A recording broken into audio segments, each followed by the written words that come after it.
তো খুব কম ফোনই এমন আছে যেটা 15,000-এর নিচে একটা পাওয়ারফুল 5G ফোন প্রোভাইড করে, আর এটার দাম তো 13,000 টাকা।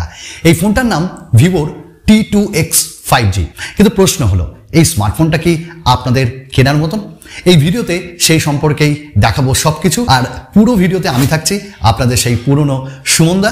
আর হ্যাঁ, ভালো লাগলে একটু লাইক করে আমার যে মনের পাওয়ার সেটাকে বাড়াবেন, আর অবশ্যই ইচ্ছা করলে সাবস্ক্রাইব করবেন। তো এই ভিভো T2x 5G, যার দাম 13,000, 6GB 128GB, আর এরও নিচে একটি ভ্যারিয়েন্ট পাওয়া যায় 4GB 128GB।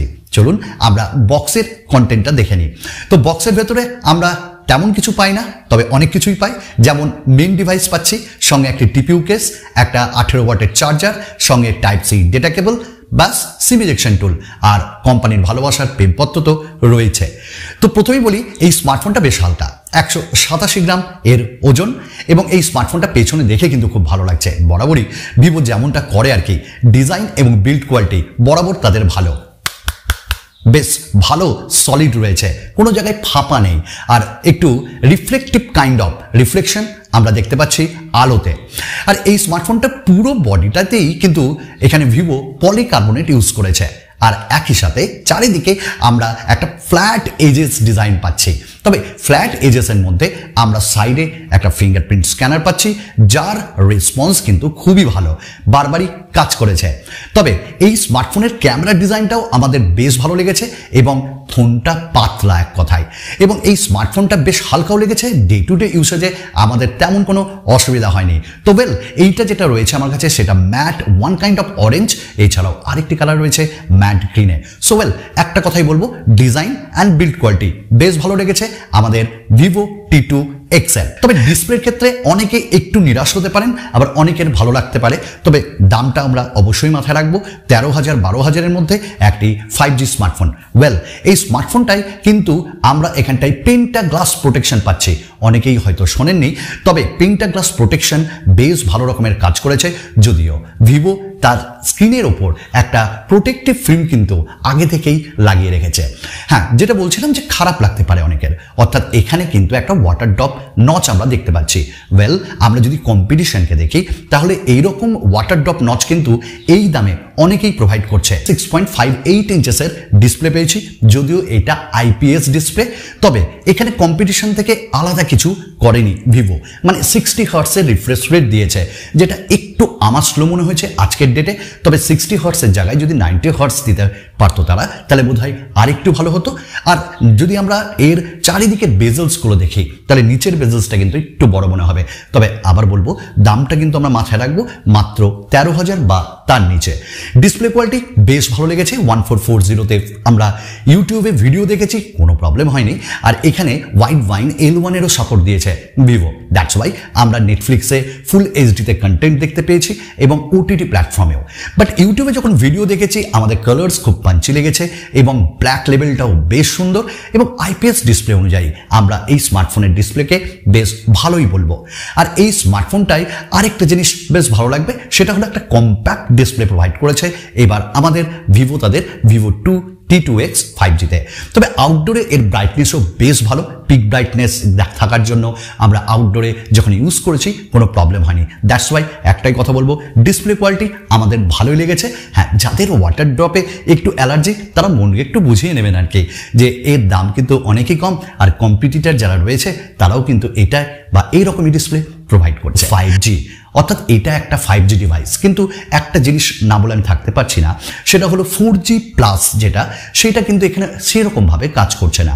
আমরা অনেক রকমভাবে দেখেছি, তবে 4G ভোল্টি খুব ভালোভাবেই কাজ করেছে, এবং এতে VONR এবং 5G দারুণভাবে কাজ করছে। যা স্পিড আপনাদের সামনে রাখলাম, স্পিড আমরা দারুণ পেয়েছি। জিওর ট্রু 5G এতে ইউজ করেছে।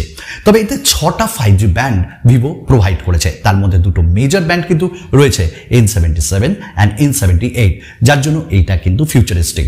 আমরা কল করেছি আমাদের বন্ধু বান্ধবকে, আমাদের প্রিয়জনকে, এবং কথা বলতে কোনো অসুবিধা হয়নি, কারণ দুটো এখানে আমরা মাইক্রোফোন পেয়েছি, যার জন্য কল কোয়ালিটি কিন্তু দুর্ধর্ষভাবে আমাদের ভালো লেগেছে। দ্যাটস ওয়াই এখানটায় একটা সিম ট্রে দিয়েছে, আর ওই সিম ট্রের মধ্যে কিন্তু আমরা একটা সিম, একটা মাইক্রো এসডি কার্ড অথবা দুটো সিম ইউজ করতে পারছি। দেন এটা একটা সস্তার 5G স্মার্টফোন, সো 5G নিয়ে কোনো নিরাশার কথার কোনো ব্যাপারই না। হ্যাঁ, পারফরমেন্সেও কিন্তু এখানে পিছু পা হয়নি, অর্থাৎ আমাদের ভিভো এখানে মিডিয়াটেকের 6020 এই চিপসেটটা প্রোভাইড করেছে, সঙ্গে রেখেছে UFS 2.2 স্টোরেজ টাইপ, আর যার অন্তত বেঞ্চমার্ক স্কোর আপনারা দেখতে পাচ্ছেন 3 লাখের ওপরে। তো আমরা যখন হেভি অ্যাপস ইউজ করেছি ভালো লেগেছে, ডে টু ডে ইউসেজে ভালো পারফর্ম করেছে। এর মেমোরি ম্যানেজমেন্ট, র্যাম ম্যানেজমেন্ট বেশ ভালো, এবং তাদের মেমোরিতে অনেক অ্যাপস কিন্তু এখানটায় রেখে দিচ্ছে। যখন আমরা BGMI খেলেছি তখন দেখলাম যে এটা স্মুথ অ্যান্ড আল্ট্রাতে মানে খেলা যাচ্ছে। তো 40 FPS কনস্ট্যান্ট থেকেছে। ইভেন আমরা থটলিং টেস্টে দেখেছি ফোনটি গরম হচ্ছে না এবং গ্রিন লাইন রয়েছে। পারফরমেন্স ডেফিনেটলি ভালো। তো যারা খুব মানে হেভি গেমার না, ঠিকঠাক মানে ভালোই গেমিং টেমিং করেন এবং হেভি অ্যাপস মোটামুটি ইউজ করেন, তাদের জন্য এই স্মার্টফোনটা অবশ্যই ভালো, এবং পারফরমেন্সের দিক থেকে বেশ ভালোই লেগেছে। এই দামে এর থেকে বেশি কিছু বোধহয় আমরা এক্সপেক্ট করতে পারি না, তবে যেটা এক্সপেক্ট আমরা করতে পারি সেখানে আমাদের ভালো লেগেছে, কারণ ভিভো এতে সফটওয়্যার এক্সপিরিয়েন্স আমাদের বেশ ভালো রকমই প্রোভাইড করেছে। এখানটা আমরা অ্যান্ড্রয়েড 13-এর লেটেস্ট আমরা একটা সফটওয়্যার পাচ্ছি, সঙ্গে ভিভোর একটা নিজস্ব স্ক্রিন ফানটাচ OS। তো ফানটাচ OS যেটা 13, সেখানে একটা জিনিস কি হয়েছে যে বেশ কিছু জিনিস কিন্তু এখানে ভিভো প্রোভাইড করেনি, যেমন অ্যাপ অ্যানিমেশন, অর্থাৎ ক্লোজ অ্যান্ড আমরা যখন এটা অন করেছি বা ওপেন করেছি সেখানে যে একটা অ্যানিমেশনের খেলা, সেই খেলাটা কিন্তু অফ রাখা হয়েছে। হতে পারে ভিভো এটাকে আরেকটু স্মুথ করার জন্যই বোধহয় এরকম করেছে। জেস্টার সাপোর্ট, ভিভো এখানে কিছুটা জেস্টার সাপোর্ট কমও দিয়েছে, যেমন আমরা মাল্টিপল অ্যাপসে যখন এখান থেকে ওখানে, ওখান থেকে এখানে সুইচ করছি সেখানে কিন্তু সেটা হচ্ছে না। তো এই জিনিসটা এবং যদি দিত তাহলে আরেকটু ভালো হতো। আর তাছাড়া অ্যাপ ক্লোন বলুন, ডুয়াল অ্যাপস বলুন, এবং কল রেকর্ডিংয়ের মতন অপশানও এখানে প্রোভাইড করেছে। অর্থাৎ কল রেকর্ডিং মানে আপনাকে একটু সেটিংসে যেতে হবে, তারপর তাদের যে নিজস্ব ডায়ালার সেটাকে এনেবল করতে হবে, ব্যাস খেলা শেষ, আমরা কল রেকর্ড করতে পারবো। এবং এই স্মার্টফোনটা আগামী 2 থেকে 3 বছর আপডেট প্রোভাইড করবে, এবং ভিভো কিন্তু আপডেটের ব্যাপারে বেশ ভালো নাম করেছে। তো এখানে আপডেটও আমরা ভালো পাবো, কিন্তু এখানে অনেক কিছু দেওয়া হয়েছে যেগুলো না দিলে আরেকটু ভালো হতো। যেমন অ্যাডভার্টাইজমেন্ট আসে, সেটা আমরা নিজেরাই বন্ধ করতে পারবো। হট অ্যাপস, হট গেমস, এই জিনিসগুলোকে আমরা আনইনস্টল করে দিলে আর আসবে না। সেটিংসে গিয়ে নোটিফিকেশনটাকে অফ করে দিলে আর আসবে না।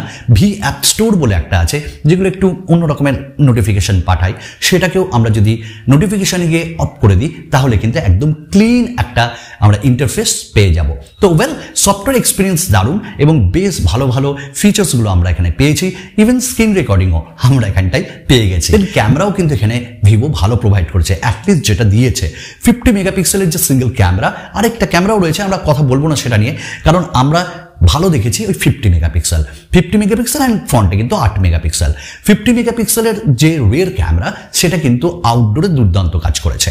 অর্থাৎ আমরা যখন ডাইনামিক রেঞ্জ চেক করলাম, দুর্ধর্ষ, স্কায়ের কালার একদম ঠিক, স্ক্রিন টোনও খুব ভালো, এবং একই সাথে যে কালার্সগুলো সেগুলো খুব পাঞ্চি লেগেছে, ন্যাচারাল কালার একটা প্রোভাইড করার চেষ্টা করেছে, এবং ডাইনামিক রেঞ্জ, ডিটেল, জুম করে যখন একটু দেখেছি দুর্দান্ত। পোর্ট্রেট মোডেও বেশ ভালো কাজ করেছে এখানটায় আমাদের এই স্মার্টফোনটাই। তবে ইনডোরে এবং একই সাথে লো লাইটেও এর পারফরমেন্স চোখে লাগার মতন, ডিটেলস বেশ ভালো ছিল, জুম করলেও ডিটেলসের খামতি এখানে আমরা পাইনি।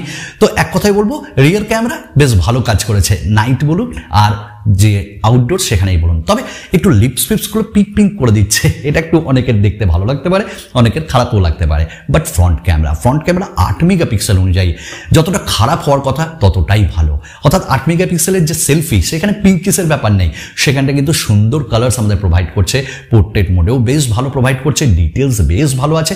তো প্রাইস অনুযায়ী 8 মেগাপিক্সেলের সেলফি ক্যামেরা ভালো পারফর্ম করেছে। ফুল এইচডি ভিডিও রেকর্ডিংও আমরা করেছি, যেখানে 60 FPS এ ফুল এইচডি আমরা করতে পারবো, বাট ওখানে যে স্টেবিলাইজেশন সেটা আমরা পাচ্ছি না। বাট 30 FPS এ ফুল এইচডিতে আমরা স্টেবিলাইজেশন পেয়েছি, ভিডিও রেকর্ডিং বেশ ভালো, এবং ফ্রন্ট ক্যামেরা দিয়ে আমরা 30 FPS এ ফুল এইচডিতে ভিডিও রেকর্ডিং করতে পারছি। ব্যাটারি ব্যাপারে যদি বলি তাহলে 5000 mAh ব্যাটারি দেওয়া হয়েছে এখানটায়, এবং তার পারফরমেন্স কিন্তু ডেফিনেটলি ভালো, কারণ আমরা 2 দিন বেশ হেভি ইউজ করেছি ওয়েল। এবং একই সাথে এতে 18 ওয়াটের একটা ফাস্ট চার্জার দেওয়া হয়েছে, যদিও বেশি চাওয়া হয়ে যাচ্ছে, 18 ওয়াটের বেশি দিলে আরেকটু ভালো হতো। 1 ঘন্টা 37 মিনিট মতন টাইম নিচ্ছে এইটি ফুল চার্জ করতে, but battery backup definitely well. এক কথায় ফোনটা কিন্তু ভালো, এই দামের মধ্যে 13,000 12,000-এ একটা দুর্ধর্ষ 5G স্মার্টফোনের আখ্যা আমি ভিভো T2x কে দিতেই পারি। স্পিকার কোয়ালিটি এতে দেওয়া হয়েছে সিঙ্গেল এবং 3.5mm জ্যাকও রয়েছে, কিন্তু তার কোয়ালিটি ডেফিনেটলি ভালো এবং সিঙ্গেল স্পিকার হিসাবে এর লাউডনেস ঠিকঠাকই আছে। তো একটাই কথা বলবো, যারা কম দামে একটা বেস্ট 5G স্মার্টফোন কিনতে চান, আমার পক্ষ থেকে যে ভিভো T2x 5G আমি রেকমেন্ড করতে পারি। বাট যাদের ওইগুলোতে অ্যালার্জি তারা একবার ভাবতে পারেন। চলুন আরেকটা নতুন ভিডিওতে আপনাদের সঙ্গে খুব তাড়াতাড়ি দেখা হবে। বাই।